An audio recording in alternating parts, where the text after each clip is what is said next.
Buenas tardes. Continuando con el curso de Bioestadística para estudiantes de Ciencias de la Salud, organizado por la Federación Argentina Científica de Estudiantes de la Salud, en esta oportunidad vamos a tener como objetivos del módulo definir el concepto de estadística descriptiva, definir el concepto y los tipos de medidas de resúmenes para las distintas variables, definir el concepto de normalidad, identificación de las mediciones y sus errores. En este módulo 2 vamos a tener la oportunidad de ayudar los estudiantes de la Sociedad Científica de Estudiantes de Medicina de la UNE de Corrientes, quien les habla, Fátima Tutuy. Bueno, repitiendo el contenido de este módulo, vamos a hablar de estadística, de medidas de resumen, de posición y tendencia central, medidas de dispersión, gráficas y tablas y normalidad como contenido obligatorio. Como en introducción, definimos primero qué es la estadística. Es una ciencia con base matemática referente a la recolección, agrupación, presentación, análisis e interpretación de datos. No son solo los resultados de encuestas ni el cálculo de unos porcentajes. La estadística es un método científico que busca sacar conclusiones a partir de las observaciones hechas. Datos se obtienen a partir de unidades experimentales, es decir, el objeto de estudio. Tiene distintas finalidades. Vamos a describir tres, de las cuales la primera, que es resumir una masa importante de mediciones, hacemos referencia a lo que es la estadística descriptiva, y la segunda y la tercera, como son cuantificar la influencia del azar, controlar variables de confusión, es la estadística inferencial.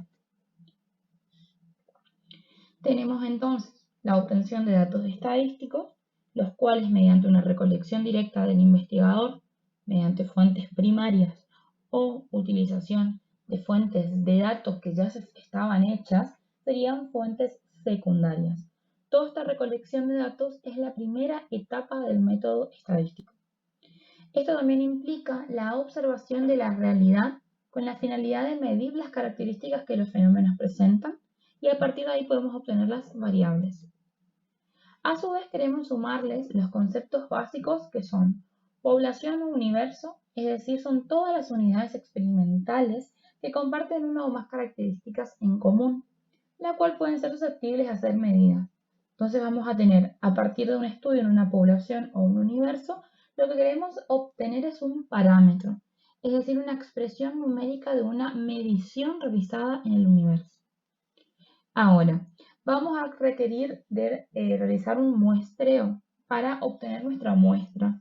Este muestreo es el procedimiento por el cual se selecciona una muestra en la población. Y la muestra es un conjunto de unidades experimentales que seleccionamos para realizar nuestro experimento. En base a esta muestra, sacaremos las conclusiones respecto a la población que estemos estudiando. Y ahí obtendremos un estimador, la expresión numérica resultante de la medición de una muestra.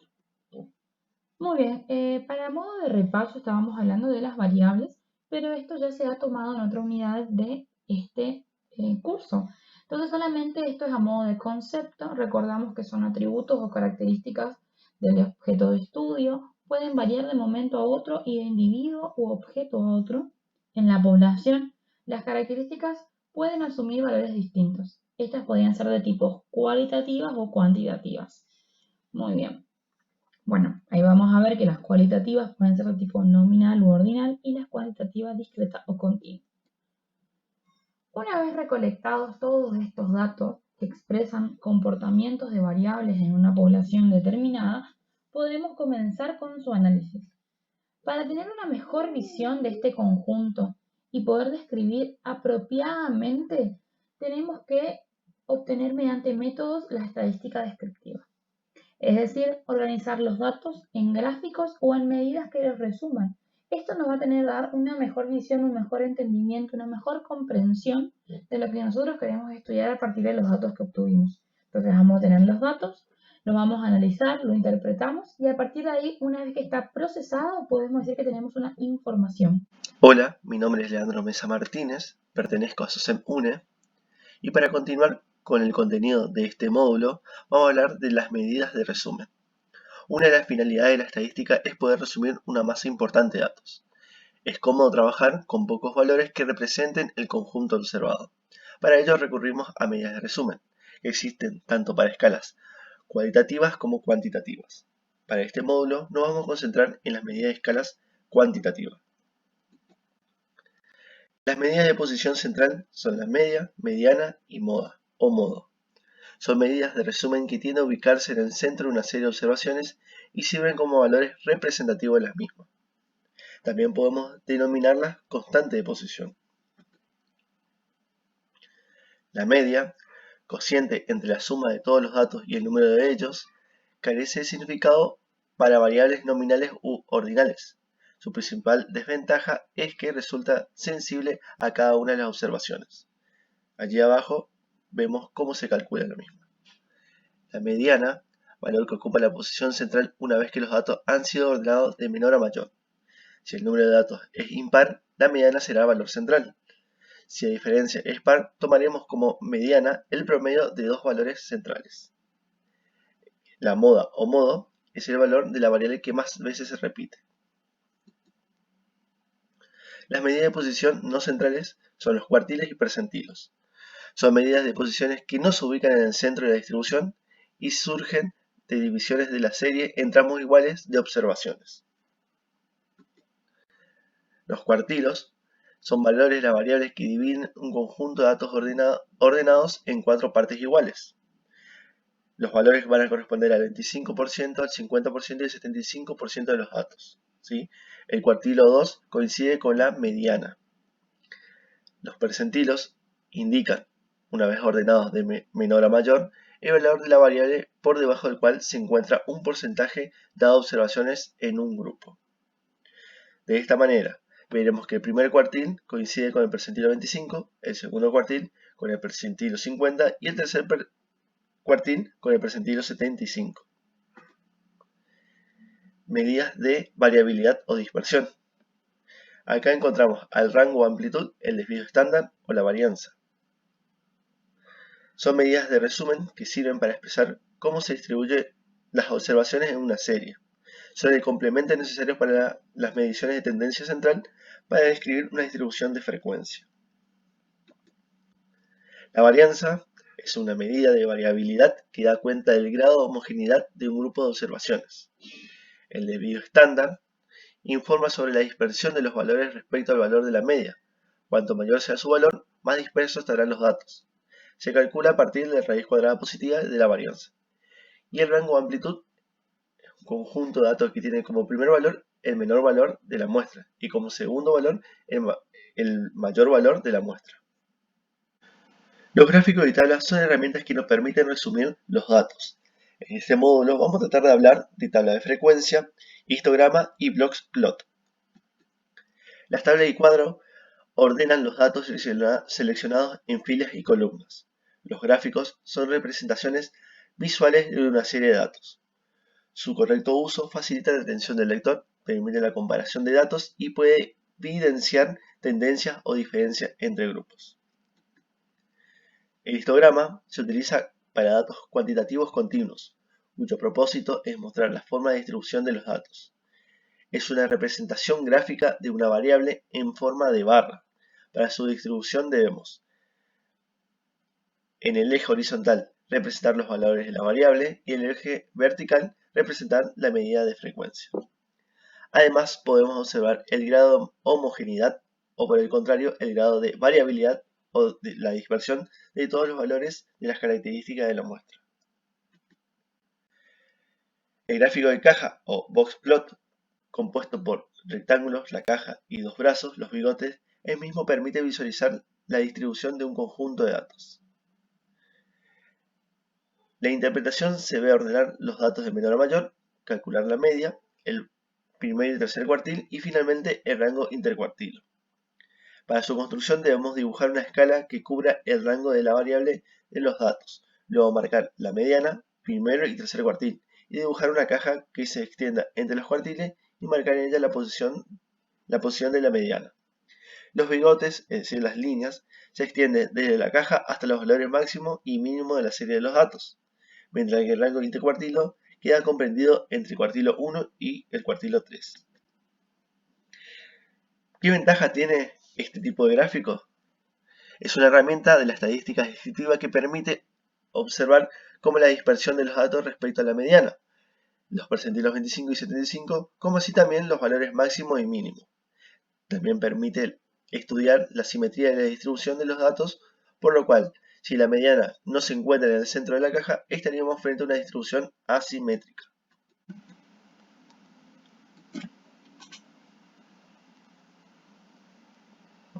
Bueno, ahora vamos a hablar de normalidad. En estadística, un elemento muy importante es conocer cómo se distribuyen los datos que uno fue ampliando, que fue compilando a partir de una variable, generalmente una variable continua.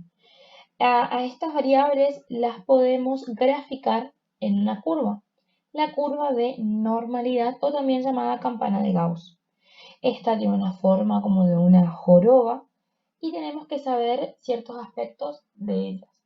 La primera es que, bueno, va a estar dividida a la mitad por el eje de simetría, que va a coincidir con el valor de la mediana, moda y la media, que son las medidas de posición central que habíamos visto antes de la variable, ¿sí? Es decir, donde tengo la X exactamente en el centro, voy a tener el eje de simetría.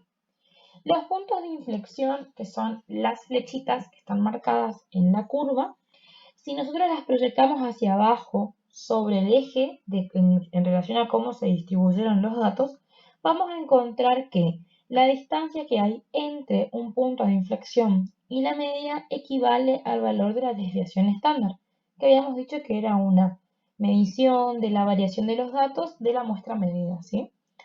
Entonces, bueno, incluimos varios conceptos que nosotros fuimos tomando, que fuimos armando a partir de todo este módulo.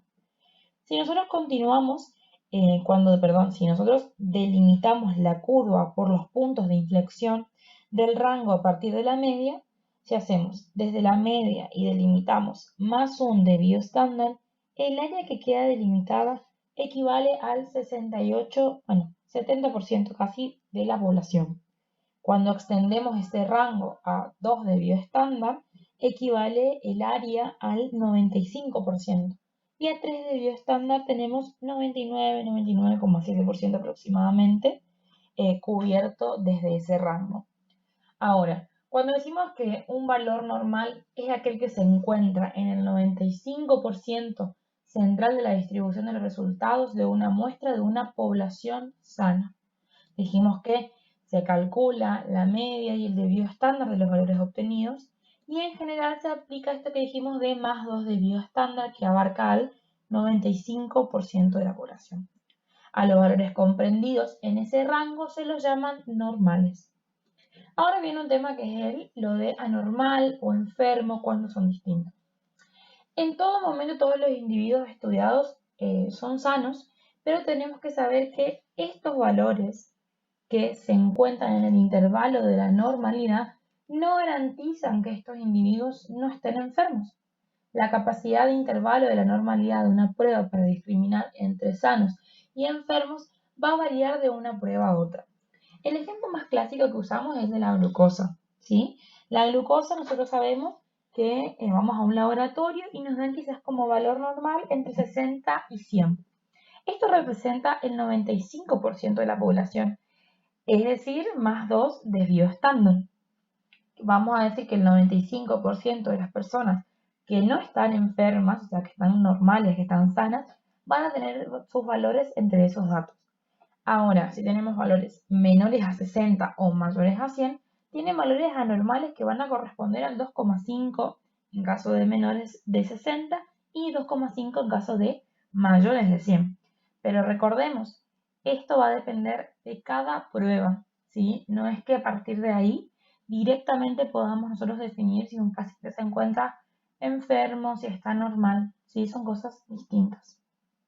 Como ejemplo también a tener en cuenta, sabemos que si muchos de los individuos de la muestra tienen valores por encima de lo deseable, un valor normal no necesariamente correspondería con una condición saludable. Si yo tengo toda mi población del 90% con valores quizás elevados, pero que son la media, no quiere decir que esto sea normal o que esté sano. Y cambios incluidos dentro de los límites normales pueden ser patológicos. Por ejemplo, si un hombre tuviera 1 nanogramo por mililitro en un año y 3 nanogramos por mililitro en el siguiente, esto es un cambio patológico que debería ser estudiado, ¿sí? Estamos hablando de ciertas situaciones clínicas. Y bueno, para terminar, como contenido ampliatorio, agregamos una diapositiva con respecto a las mediciones y los errores por ahí más comunes. Queremos que ustedes sepan que es un resultado confiable, creíble, repetible, reproducible y los distintos tipos de errores que hay. De igual manera, van a encontrar en el campus un apunte donde van a poder explicar un poquito mejor esto y poder leerlo, ¿sí? Todo esto nosotros le damos para que ustedes puedan llegar a un mejor entendimiento de esta unidad y aprovechar más la información que estamos brindando. Y bueno, esto fue todo por hoy, por este módulo. Muchas gracias por su atención y espero les haya servido.